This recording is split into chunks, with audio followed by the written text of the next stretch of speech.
வருஷம் வருஷம் நம்மளுக்கு சம்மர் ஹாலிடேஸ் வரும். அப்ப நம்மளுக்கு ஸ்கூல் கிடையாது, ஹோம்ஒர்க் கிடையாது, வேற எந்த கிளாஸும் கிடையாது. நம்ம ஜாலியா இருப்போம். ஆனா இந்த வெயில் இருக்கே, இந்த வெயில் நம்மளை வச்சு செஞ்சிடும். சரி, இந்த அக்னி நட்சத்திரம் எப்படி வந்ததுங்கிற கதையை இப்ப நான் உங்களுக்கு சொல்ல போறேன். யமுனை ஆற்றங்கரைக்கு பக்கத்துல உள்ள காட்டோட பெயர் தான் காண்டவவனம். அங்க அரிய மூலிகை செடிகள்லாம் இருக்கு. அங்க அரிய மூலிகை செடிகள்லாம் இருக்கும். அதோட அந்த ஆற்றங்கரைக்கு வரும் எல்லாரையும்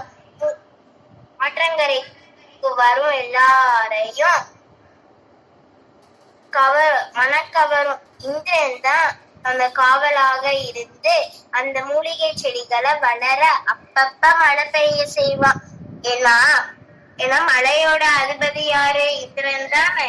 இப்படி இயற்கை அழகோட மூலிகை செடிகளோட வாசனையோட யமுனா நதி இருந்தது. அங்க கண்ணன், அர்ஜுனன் அப்புறம் அவங்க ஃப்ரெண்ட்ஸ் எல்லாம் சேர்ந்து நதியில குளிக்கிறதுக்கு வந்தாங்க.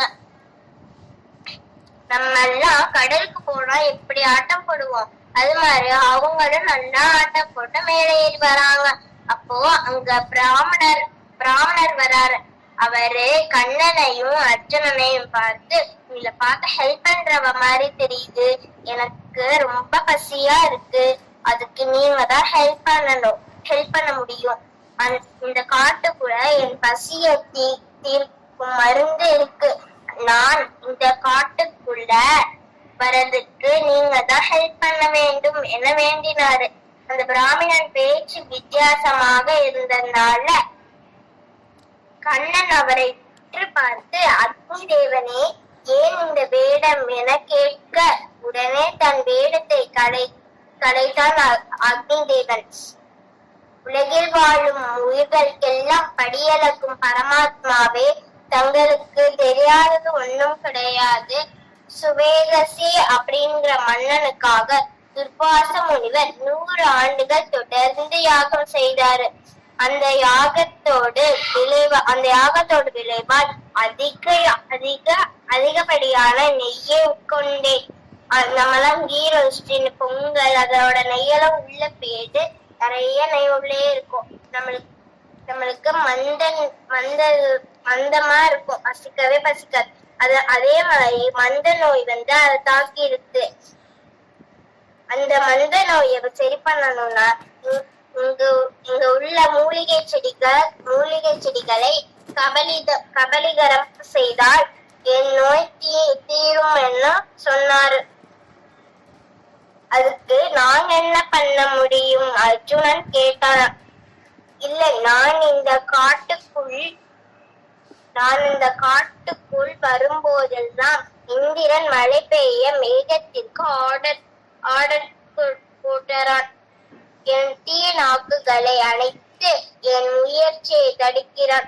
கண்ணன் அர்ஜுனனை பார்த்து சிரித்தான். அதை புரிஞ்சிருந்த அர்ஜுனன், அக்னி தேவனே, நாங்க ஹெல்ப் பண்றோம், ஆனா ஒரு கண்டிஷன். இந்த உதவிக்கு வில்லும் அம்பும் வேணும். ஏன்னா நாங்க குளிக்கதான் வந்தோம். இந்திரன் மழை பெய்ய செஞ்சா தடுக்க வில்லும் அம்பும் வேணும். உடனே அக்னி பகவான் வில்லையும் அம்பையும் கொடுத்தான். அப்போ கண்ணன், அக்னி தேவனே, உன்னோட நோயை போக்க 21 நாட்கள் இங்கே இருக்கணும். இந்திரன் மழை பொழியாமல் பார்த்துக்கிறோம். அக்னி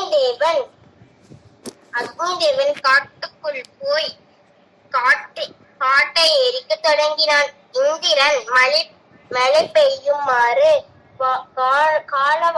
காலமேகத்திற்கு உத்தரவிட்டான். மேகங்கள் கூட்டமாக வானில் வருவதை கண்ட கண்ணன் அர்ஜுனனை பார்க்க, அர்ஜுனன் அந்த காட்டில் மழை பெய்யாமல் இருக்க சக்கூடு ஒன்றிய தன்னிடம் உள்ள அம்புகளால் காட்டில் தடுத்தான்.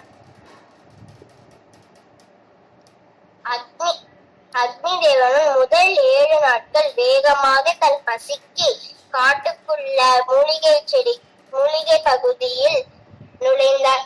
கபலீகரம் செய்தான். அடுத்த 7 நாட்கள் சுற்றி இருக்கும் அரிய மரங்களை உணவாக கொண்டான். அடுத்த 7 நாட்கள் மிதமாக உண்டு கடைசியில கண்ணன்ட்டையும் அர்ஜுனன்ட்டையும் விடை பெற்று வெளியேறினான். இப்படி அக்னி தேவன் காண்டவ வனத்தை எரித்த நாட்களையே அக்னி நட்சத்திரம் என புராணம் கூறுகிறது. இந்த வருஷம் அக்னி நட்சத்திரம் 4/5/2024 அன்னைக்கு ஆரம்பிச்சு 28